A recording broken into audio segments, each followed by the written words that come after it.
Ange William is from Ivory Coast and studies law in France. He lives in this 17-meter square student residence for which he pays 400 euros per month. This is where he spends most of his time since classes are remote. He has also lost his job. His finances are dry and he feels lonelier than ever. It's been difficult. All of my neighbors have returned to their parents. There's a feeling of loneliness, precariousness, and worrying about my future. We were told that we could call a psychologist, but there are 30,000 students in this university. Imagine if all these students call the one psychologist they have. She's not going to cope with it. Ange William has received one-off financial assistance, but following classes online alone in a small apartment has been twice as difficult.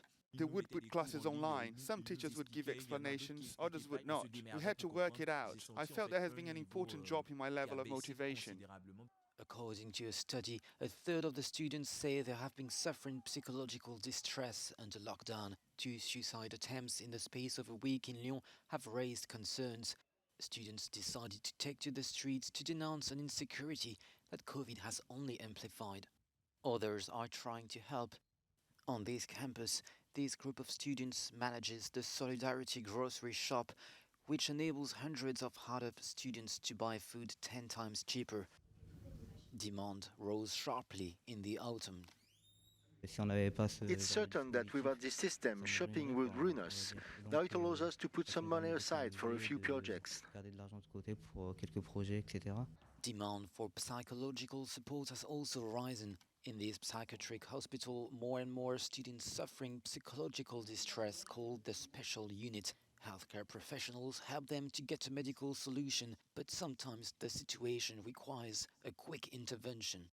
It can, of course, be a psychological difficulty, distress, or feeling of uncertainty. It can also be depression. The most extreme situation that's happened is a student calling because he or she is at the edge of a window. In this case, we immediately sent the ambulance service and police to come to the rescue.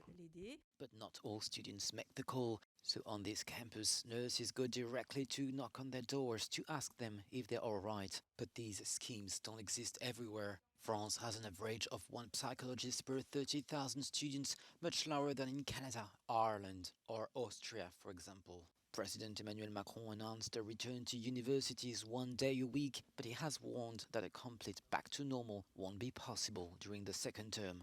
Guillaume Petit, Euronews.